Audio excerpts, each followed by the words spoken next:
July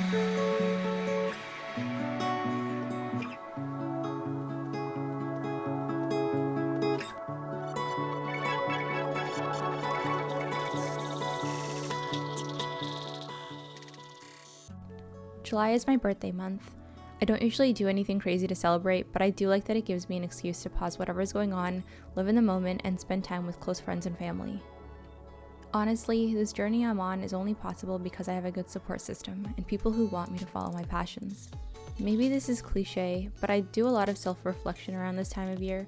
It's the last year of my 20s, and I like looking back knowing that I'm progressing in life. This month, I hosted a surprise birthday sale, and I was so busy packing your orders. Thank you to everyone who bought from me. I also noticed so many repeat customers, and that made me very happy.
After 5 long months waiting on a couch from StrucTube to be restocked, we finally decided to cancel and order an even better couch from Article that literally arrived within a week.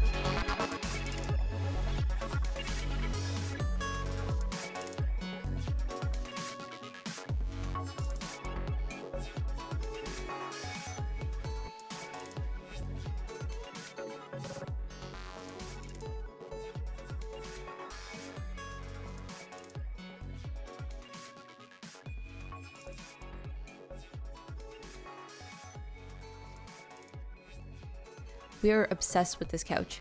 We actually saw it in a cafe a few days prior and fell in love with it. Luckily, we didn't have too much trouble finding it online. Also, can you tell we love texture?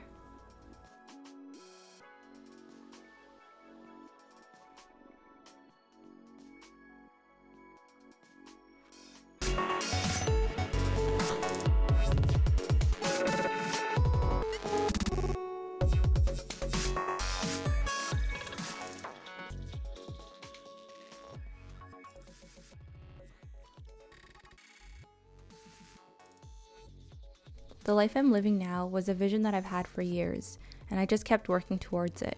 With every decision I made, I was keeping this goal in mind.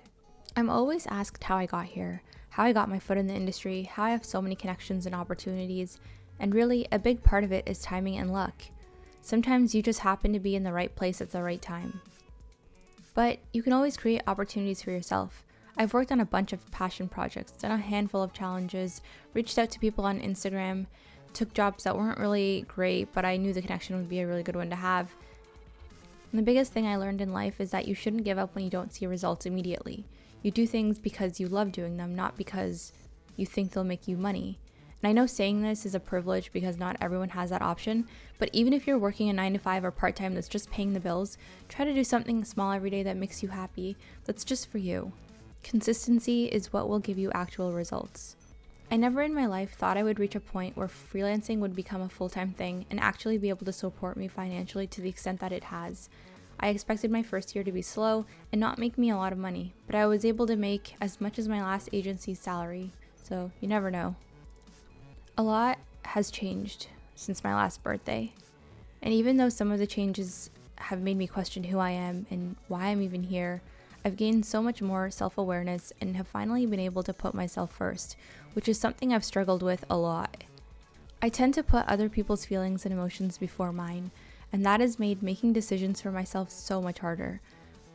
Despite this, I don't really regret how selfless I've been. I'm happy that I was able to support others and hopefully make a difference in their lives. And now I'm happier focusing on myself and my needs.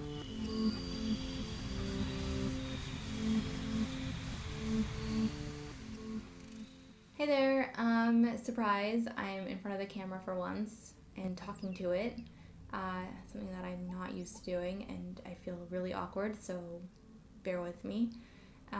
But I decided to include a Q&A segment to this video because I feel like my vlogs don't really go into that much detail about like, you know, who I am, what I do, my process. Like, it gives you a glance, but it, you know, maybe you have questions that I can answer.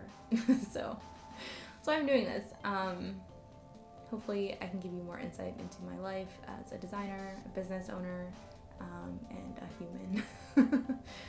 All right, so let's get into this.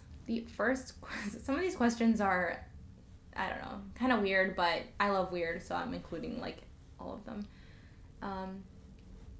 This one is just the most asked question that I've gotten. Are your lashes real? Yes, they're real.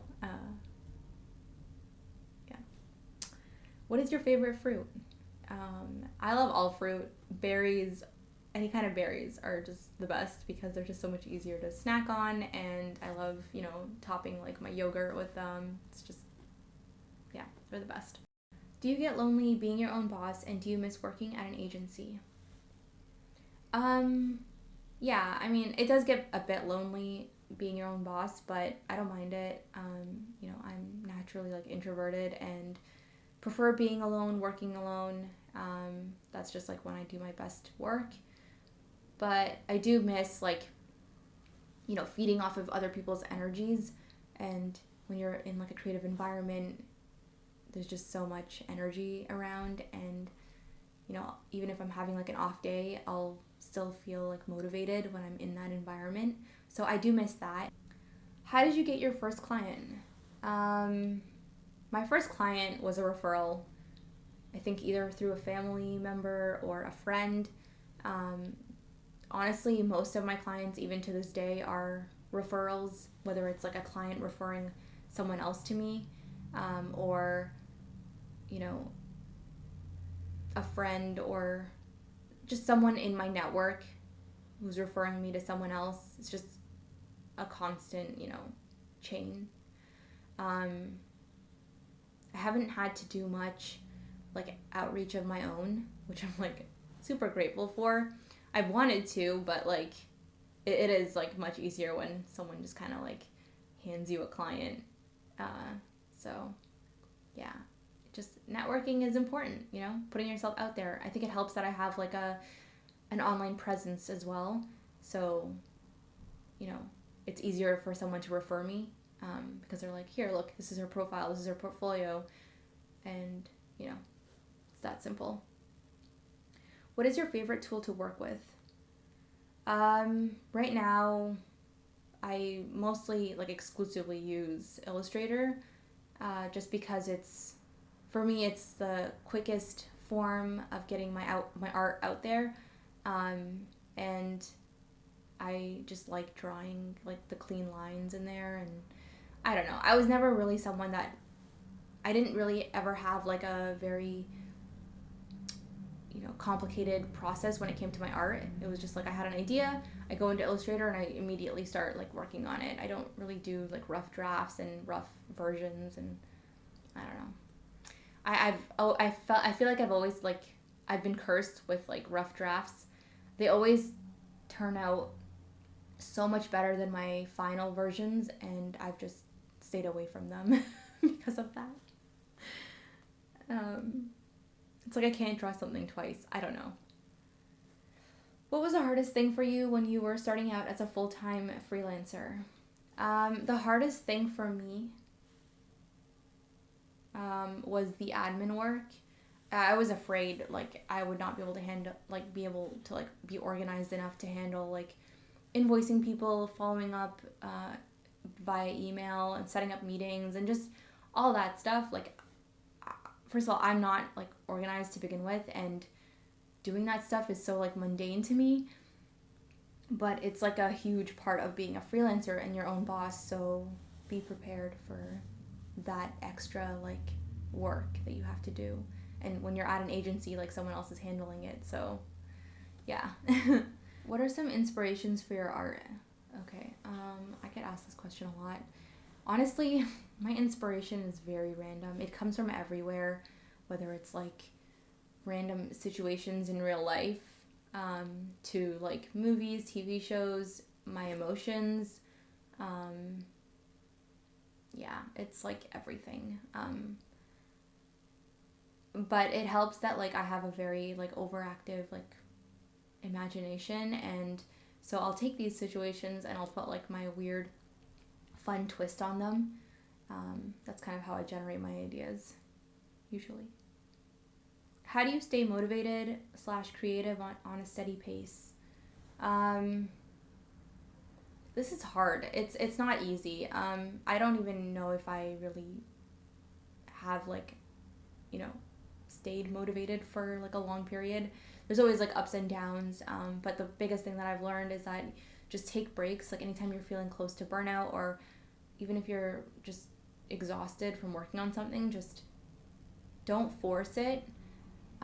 Because that's not going to help at all. So take breaks, do something completely different than art, like just play video games, watch movies, read a book, just something completely different than what, you know, your work is. And that should help. What is your favorite piece? I think they're asking my favorite product. I don't know. But I'm not really good at answering this question. I love all my products, you know, for their own reasons, but I tend to, when I'm thinking of like a product that I'm more proud of, I like to look at the ones that aren't just like, here's a design, I'm gonna slap it on something. Like, I like when there's more thought process, you know, when it comes to like the production of the actual product. For example, like my Stay Weird keychains, like I wanted an acrylic keychain, and it was just like a unique idea that I had, and you know, so it felt more custom made. Those are generally like my favorite kinds of pieces to make, and the ones that I'm the most proud of. Would you ever let a big company acquire your brand? Why or why not? Okay. Wow. Okay. I guess it depends. Am I still going to be part of like the creative process, or am I just like completely getting bought out and losing all rights? I think, if I was still part of the process, I think I would say yes. If I wasn't, I don't know. I don't think I could, just because Koneko isn't just like a brand that I created, and you know, it's just whatever. It's like part of my personality that I'm infusing with this brand, and it's part of me. So it would be harder to say, to sell out on in that sense. But I don't know. I guess it would also depend on where I'm at in life. Like, am I older and, you know, do I have my own family, and is it just like, I guess I'll just sell out so I can, you know, focus on other things in life. I don't know. Maybe. What was the hardest challenge you had to overcome as a designer? I think for me personally, the hardest part was just standing up for myself as a designer. You know, not letting people trample me, basically. Because sometimes other designers will have stronger opinions than you about something, and you have to be ready to defend your design and, you know, fight for it. And sometimes I would, you know, I find it hard, and I don't like that kind of, I don't know, I was just not confident with myself. So that was one thing that I had to like overcome, but I think now I'm better at it. You know, I'm more, you know, stern with my position, and I have like proper reasoning and an explanation for everything that I do. So yeah. Can you make more apparel? Yes, I want to. Ever since I released my sweaters, I've just been like thinking of the next thing to create. I don't know. It's just something about apparel is so cool because it's like you're wearing it, you know. It's not just like a small accessory. It's not just like something that's like hidden in your bag and only comes out when you're like at your desk working. No, this is something that's like people across the street will see, and it's kind of cool just thinking like that's like a thing that I can design for. I don't know. I'm still thinking about it, but I am excited to release more apparel. Not a question, but you should release Koneko, or you should sell Koneko tattoos. I do actually sell temporary tattoos, and Koneko and some of his friends are part of that like collection. But I sell it through Inkbox, which is a temporary tattoo brand, and their website is inkbox.com, and I'll link it below. But basically, all my designs are there. You can search Koneko on their website, and you'll find a Koneko tattoo, or you can just search my full name, and you'll find all my tattoos that I have on there. If you could make your brand the official sponsor of any event in the world, what even would it be? Whoa, okay. I have no idea. I guess as long as it's like something cute and fun and silly, like I'd be down to sponsor it if I had the money. But that's cool. I guess like one day maybe I'll reach that point. Who knows? Cool question. Do you like cheese? This is my favorite question. I love cheese very much. In fact, for my birthday, I specifically asked for a cheese board. I didn't even care about the cake. I just wanted a cheese board, and I got it, and I was so happy, and it was so delicious. So yeah, just love cheese. I am a little bit lactose intolerant, but you know, sometimes you just have to risk it for the biscuit. Okay, anyways. Why stay weird? I think this is the last question. Yeah. Stay weird. Okay, so stay weird basically became my tagline because my illustrations all just, you know, had these like weird like aspects to them. Like my logo is a cat in a pool float. Like cats hate water, so a little bit of a weird combination there, but I love it. And in general, like I've always seen weird, or I've always perceived weird as like a negative word. Especially like growing up, you know, I was called weird for dressing differently, for liking different things, or things that weren't popular.